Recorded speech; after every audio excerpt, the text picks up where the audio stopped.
बैठकी संपन्न झाल्या। त्याच्यामध्ये प्रामुख्यानं हर घर तिरंगा हर मन तिरंगा या मोहिमेच्या माध्यमातून तिरंगा यात्रा कराडमध्ये मोठ्या प्रमाणावर आयोजित करण्याचा निर्णय प्रशासनाचा, सामाजिक कार्यकर्त्याचा तथा सगळ्या राजकीय पक्षांना आम्ही निमंत्रित केले की बाबा ह्या तिरंगा यात्रेमध्ये देशासाठी आपण सहभागी झालं पाहिजे। आणि मला खात्री वाटते की पश्चिम महाराष्ट्रामध्ये भव्य अशी तिरंगा यात्रा ही कराडमध्ये येणाऱ्या 13 तारखेला संपन्न होईल। समाजामध्ये जी एकजूट आहे, समाज जो आपल्या देशासाठी एकत्र येऊन देशाला बळकट करण्यासाठी प्रेरित होऊन काम करू इच्छितो, याचं प्रदर्शन हे खऱ्या अर्थानं 13 तारखेच्या भव्य अशा तिरंगा यात्रेच्या माध्यमातून होईल। 350 फुटाचा भारताचा झेंडा हा देखील त्या दिवशी आम्ही आणत आहोत आणि त्यामुळं कमानी मारुतीपासून ते कन्याशाळेपर्यंत आणि कन्याशाळेपासून चावडी चौक, आझाद चौक आणि शिवतीर्थापर्यंत ही यात्रा जाणार आहे। आणि मोठ्या प्रमाणावर कॉलेजमधले विद्यार्थी असतील, त्याबरोबर पदवीधर असतील आणि विविध सामाजिक राजकीय कार्यकर्ते, नागरिक या यात्रेमध्ये सहभागी होतील। प्रशासन देखील मोठ्या गतीनं या यात्रेला यशस्वी करण्यासाठी हे आता कार्यरत आहे आणि ढोल ताशा असेल, विविध सांस्कृतिक छोटे छोटे कार्यक्रम असतील, हे देखील आपल्याला या यात्रेच्या निमित्तानं तिथं देशाला एक वेगळ्या प्रकारची सांस्कृतिक बळकटी देण्याच्या दृष्टीनं देखील छोटासा कराडकरांचा, कराड तालुक्यामधल्या लोकांचा, सातारा जिल्ह्यामधल्या लोकांचा हा प्रयत्न निश्चित स्वरूपी असेल। त्याचबरोबर तालुका क्रीडा संकुल देखील इथं झाली। कैलासवासी खशाबा जाधव क्रीडा संकुलाच्या कामाला गती देण्याचा निर्णय आज बैठकीमध्ये झाला। खरं तर कैलासवासी खशाबा जाधव क्रीडा संकुलाला मान्यता ही 2009 साली मिळाली आणि एक खंत आहे मला नागरिक म्हणून आणि आज लोकप्रतिनिधी म्हणून या गोष्टीच्या बद्दल देखील आम्ही चर्चा केली की 17 वर्षानंतर आता त्याचं काम चालू होतंय। म्हणजे मूळ मान्यता 2009 सालची, साल चाललंय 2026, असं कसं काम होऊ शकतं हाच प्रश्न माझ्यासारख्याच्या मनामध्ये होतो की किती लोकप्रतिनिधी झाले त्याच्यामध्ये, का काम नाही झालं इतके वर्ष। आणि खऱ्या अर्थानं ज्यांनी पहिलं ऑलिम्पिक पदक भारताला मिळवून दिलं त्यांच्या नावचं क्रीडा संकुल व्हायला जर का ही अशी उदासीनता असेल तर हे काय चांगलं नाही। पण तरी देखील आज आमचं महायुतीचं सरकार आहे, या सरकारच्या माध्यमातून मुख्यमंत्री देवेंद्र फडणवीस साहेब असतील, त्याबरोबरच आपल्या क्रीडा मंत्री म्हणून आदरणीय सुनेत्राताई असतील आणि एकनाथराव शिंदे साहेब असतील, यांच्या माध्यमातून आम्ही हे ताकदीनं काम पूर्ण करणार आहे आणि महाराष्ट्राला खऱ्या अर्थानं आदर्श वाटेल अशा पद्धतीचं एक क्रीडा संकुल। आणि विशेषतः आपली कुस्ती ही एक परंपरा आहे, विशेषतः पश्चिम महाराष्ट्रामध्ये खूप मोठं कुस्ती संकुल होणं गरजेचं होतं। ते कुस्ती संकुल इथं आपल्या कराडमध्ये होत आहे आणि आंतरराष्ट्रीय दर्जाच्या मॅट्स ह्या देखील आपण त्याच्यामध्ये इन्कॉर्पोरेट करत आहोत। एक व्हिजिटर्ससाठी किंवा प्रेक्षक जे असतील त्याच्यासाठीची आपण गॅलरी तिथं करत आहोत आणि त्यामुळं निश्चित स्वरूपी हे काम लवकरात लवकर पूर्ण होईल याची मला खात्री वाटते। त्याचबरोबर मुख्यमंत्री बळीराजा शेती पानंद योजनेचं देखील आढावा बैठक आम्ही घेतली। पहिल्या टप्प्यामध्ये 46 किलोमीटरचे रस्ते हे आपण त्या योजनेमध्ये घेतलेले आहेत। कराड तालुक्यामध्ये सगळे रस्ते अ, ब, क आणि ड असं वर्गीकरण आपण केलेलं आहे।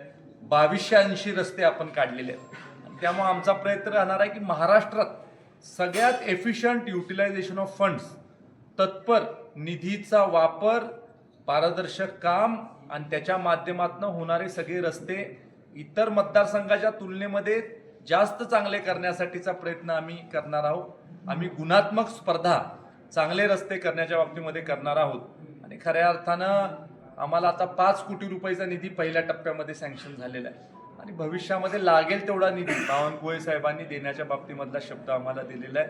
ही योजना चांगल्या पद्धतीने राबवण्यासाठी आम्ही बैठकीमध्ये काही निर्णय घेतले। 46 रस्ते व्यतिरिक्त जे रस्ते आहेत त्याची प्रायोरिटी लिस्ट लगेच आम्ही तयार करायला घेतलेली आहे. 3 महिन्यात एकदा बैठक घ्यायचा पूर्वी निर्णय झाला होता. आता तो निर्णय आम्ही बदललेला आहे. 1 महिन्यात एकदा बैठक आम्ही घेणार आहोत आणि सगळं प्रशासन हे सगळं काम करण्यासाठी येणाऱ्या काळामध्ये कार्यरत राहणार आहेत. खरीप हंगामाची आम्ही घेतली, त्यांच्या अडचणी आम्ही जाणून घेतल्या. 1000 शेतकऱ्यांची बैठक ही देखील आपण 14 तारखेला घेत आहोत. तसं बघितलं तर ह्या आठवड्यामध्ये भारताला स्वातंत्र्य मिळून 79 वर्ष पूर्ण झाले असा हा आठवडा आहे आणि या आठवड्यामध्ये आपण तालुक्यामध्ये खूप महत्त्वपूर्ण कार्यक्रम घेतलेले आहेत. त्याच्यामध्ये आपण महाराजस्वी अभियानचा कार्यक्रम उद्या घेतलेला आहे. तो खूप मोठा कार्यक्रम आपण घेतोय. तिरंगा यात्रा 13 तारखेला घेतलेली आहे. 14 तारखेला कृषी मेळावा आपण घेतलेला आहे आणि 15 तारखेला तर भारताला स्वातंत्र्य मिळालं असा महत्त्वपूर्ण दिवस असल्यामुळे अनेक कार्यक्रम त्या दिवशी देखील होणार आहे. त्यामुळं एक प्रशासनाला गती देण्याचा आमचा हा प्रयत्न आहे. हा निश्चित येणाऱ्या काळामध्ये आपल्याला याच्यामधून अनेक चांगल्या गोष्टी झालेल्या निश्चित स्वरूपी दिसू शकतील. आणि शेवटचं आपण मलकापूरची एक बैठक घेतलेली आहे, जिथं आपण एक ऑल इन्क्लुसिव्ह म्हणजे सगळ्यांना विश्वासात घेऊन आपल्या शहराच्या धोरणाविषयी, शहराच्या प्रगतीविषयी, शहराच्या विकासाच्या विषयी एक फोरम आपण तयार केले आहे. काही महत्त्वपूर्ण अधिकारी, त्याचबरोबर निवडून आलेले लोकप्रतिनिधी आणि गावामधले प्रमुख लोक, मग त्याच्यामध्ये काही बिल्डर असतील, काही दुसरे उद्योजक असतील, दुकानदार असतील, व्यापारी असतील, काही शेतकरी असतील, काही नागरिक असतील, अशा सगळ्या लोकांना निमंत्रित केले. आता ती बैठक आपली थोड्याच वेळामध्ये म्हणजे बैठक चालू झाली आहे. थोड्याच वेळात माझी उपस्थिती तिथं होणार आहे. मी जाणार आहे त्या बैठकीला आणि त्यामुळं येणाऱ्या 30 वर्षामध्ये मलकापूर कसं असेल याच्यासाठी एक आराखडा तयार करण्यासाठी ही बैठक आहे. आणि वर्ल्ड बँकेच्या योजनेमध्ये मलकापूरचा समावेश झाल्यानंतर पहिली अशी मोठी नागरिकांना घेऊन मलकापूरच्या विकासासाठी घेतलेली आपण बैठक आहे.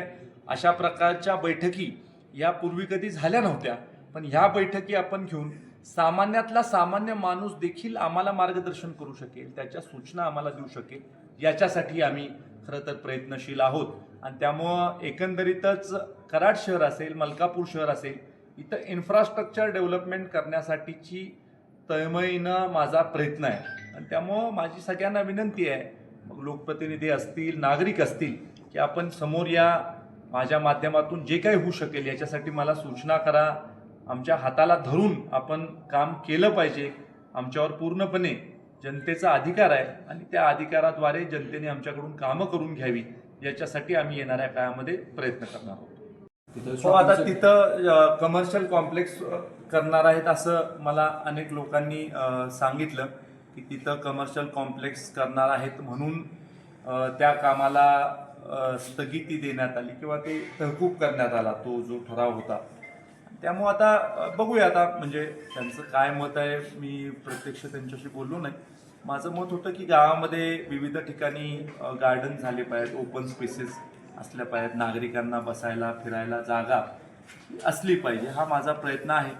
ठीक आहे, आता शेवटी नगरपालिकेमध्ये जर का असा ठराव झाला असेल तर मग आम्ही तो निधी इतर ठिकाणी खर्च करू. लँड पर्पज बदलतोय कसं? आता अभ्यास त्यांनी कदाचित केला असेल त्याचा, त्यामुळं मला वाटतं ते त्याच्या दृष्टीने करतील प्रयत्न. काही मदत लागली तर आम्ही करू त्यांना. ओके. शिवाजी महाराज स्टेडियमच्या कामाची प्रगतीचं काय सध्या?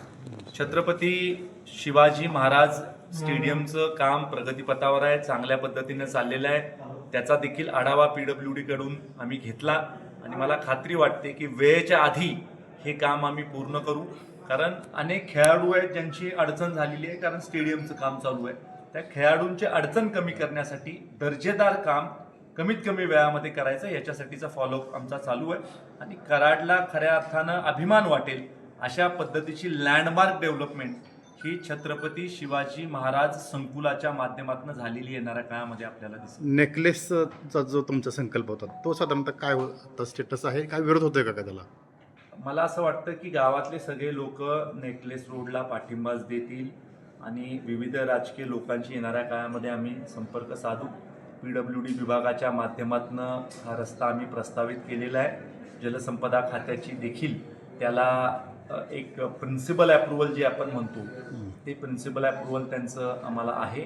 त्यामुळे येणाऱ्या काळामध्ये हे काम कसं लवकर करता येईल याच्यासाठी सगळ्यांच्या सूचना घेऊन सगळ्यांचं मार्गदर्शन घेऊन आम्ही हे काम करू. आपल्याला पॉझिटिव्हली कराड शहरासाठी सगळ्या गोष्टी करायच्या आहेत. आपल्याला कराड शहराच्या विकासामध्ये राजकारण आणायचं नाही. कराड शहराच्या विकासासाठी राजकारण बाजूला ठेवून सगळ्यांना बरोबर घेऊन आपल्याला काम करायचं आहे.